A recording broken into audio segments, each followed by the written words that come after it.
Japeth Aguilar is in for Fajardo, who really played well. He's only ever in short spells.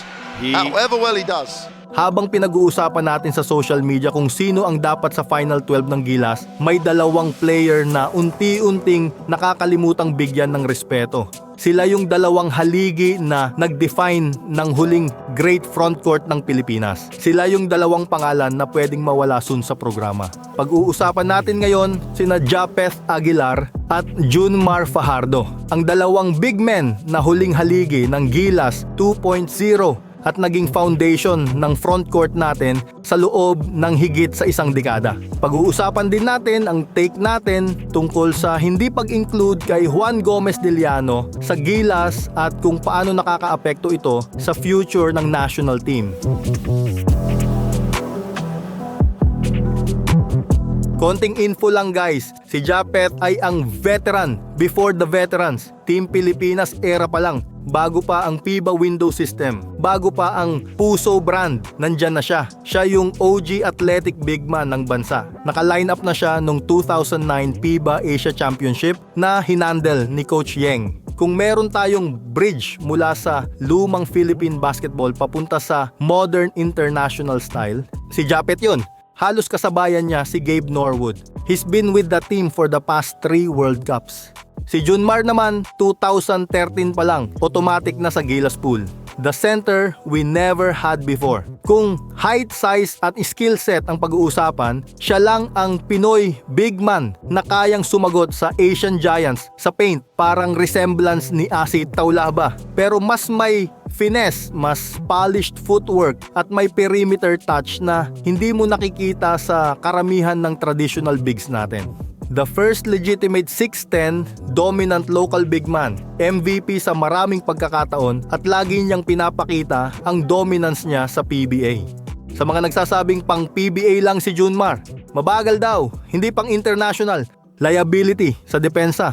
Hindi ako agree doon. Kita naman natin kung paano siya sumasabay sa mga big man ng Europe at America, even sa Africa at Asia. Yung footwork niya, decent, solid for a 6'10" Filipino big man. Oo, medyo bumagal na siya ngayon. Oo, minsan liability sa depensa. Pero ang problema, nakikita lang natin yung liability. Hindi natin tinitingnan yung advantage. At doon talaga tayo nagkakaproblema bilang fans. Because when a player gives you value, legacy, and a presence no one else can provide, you don't measure him by his weaknesses. You judge him by what he has given and the service he has brought to the game. Eto, real talk. Kailan ba tayo magiging proud sa mga sundalo natin?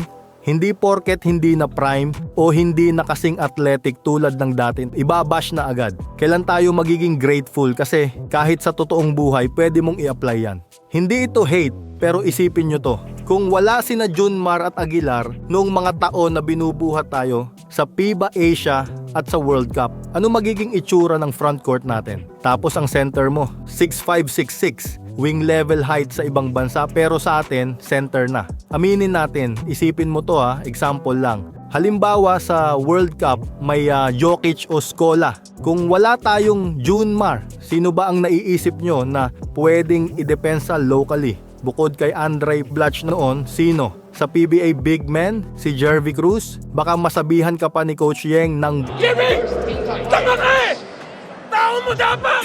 Kung tunay tayong fans ng Gilas, dapat alam natin na walang athlete na forever prime. May hangganan talaga yan. Pero hindi dapat mawala yung respeto sa kung ano ang naabot, kung ano ang naitulong, at kung paano nila binuhat ang buong bansa noong tayo mismo walang pag-asa. Para sa akin, gusto ko pa ring makita si Junmar na naglalaro para sa national team hanggang 2027. Kung kakayanin pa ng katawan niya yung isang World Cup, bakit hindi? Pero kung mag-retire na siya next year, nasa kanya pa rin naman yon. At kahit bench role lang, kahit reserve, malaking tulong pa rin si Junmar. Presence pa lang, panalo na. Kay Aguilar naman, honestly, hayaan na natin siyang mag-retire. Sobra na ang tagal ng serbisyo niya at laki ng ambag niya sa Gilas. Feeling ko next year magre-retire na rin siya. At least si Junmar pwede pang ma-extend ng konti. Pero si Japeth, bigyan na natin ng respeto at pahinga. Pag-usapan naman natin yung issue sa lineup, bakit di kinuha si JGDL. Lahat tayo nagulat. Bilang fan ni Juan GDL, bilang taga-subaybay ng laro niya. Na-surprise ako sa decision ni Coach Tim. Marami rin sa atin nagsabi, ibigay na sa bata. Pero eto, naisip ko agad nung lumabas yung lineup. Sa tingin ko, nagsisigurado si Coach Tim sa panalo kontra Guam. Kasi hindi naman ito pagiging negatibo ha. Hindi maganda ang mga recent performance ng Gilas sa buong 2025. At alam natin na hindi basta-basta ang Guam. Must-win games kasi ito. Hindi pwedeng maglabas ng sobrang experimental lineup.